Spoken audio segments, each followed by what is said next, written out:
Berdasarkan hasil penyidikan, kami menetapkan 8 orang sebagai tersangka yang kami bagi dalam 2 klaster.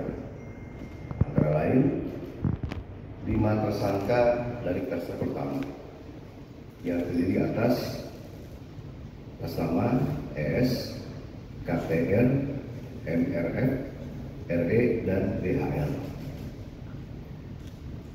Untuk tersangka dari klaster ini dikenakan pasal 310 dan atau pasal 311 dan atau pasal 160 KUHP dan atau pasal 27A junto pasal 45 ayat 4 dan atau pasal 28 ayat 2 junto pasal 45A ayat 2 Undang-Undang ITE.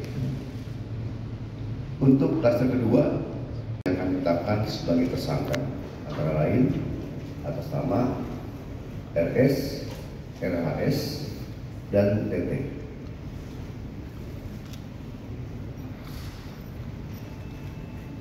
Tersangka pada klaster 2 dikenakan pasal 310 dan atau pasal 311 KUHP dan atau pasal 32 ayat 1 junto pasal 48 ayat 1 dan atau pasal 35 junto pasal 51 ayat 1 dan atau pasal 27A junto pasal 45 ayat 4 dan atau pasal 28 ayat 2 junto pasal 45A ayat 2 Undang-Undang ITE. Rekan-rekan media yang saya banggakan, dalam prosesnya penyidik telah memeriksa 130 saksi dan 22 ahli dari berbagai bidang yang terdiri dari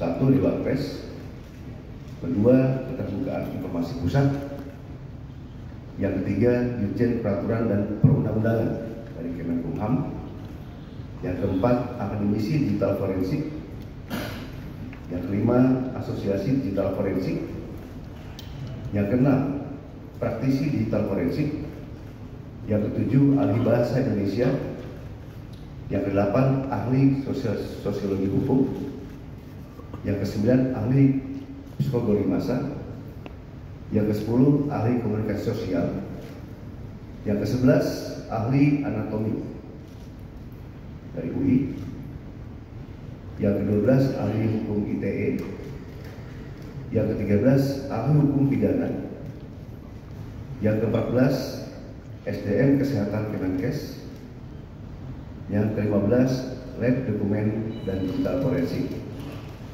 Selain itu, penyidik juga telah menyita 723 item barang bukti termasuk dokumen asli dari Universitas Gadjah Mada yang menegaskan bahwa ijazah Insinyur Joko Widodo adalah asli dan sah.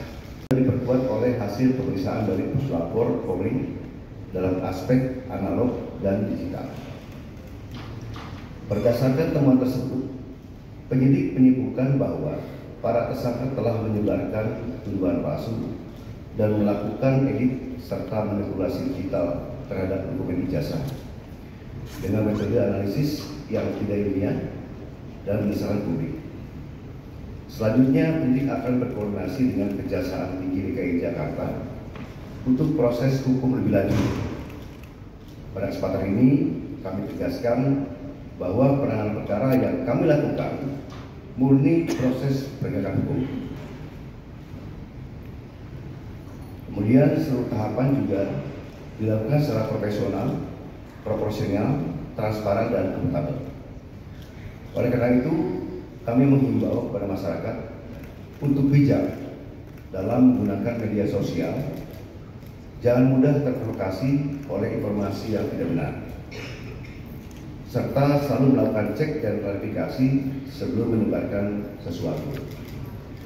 Mari kita jaga bersama suasana yang sejuk, aman, dan tertib agar ruang publik bisa selalu nyaman dan kondusif.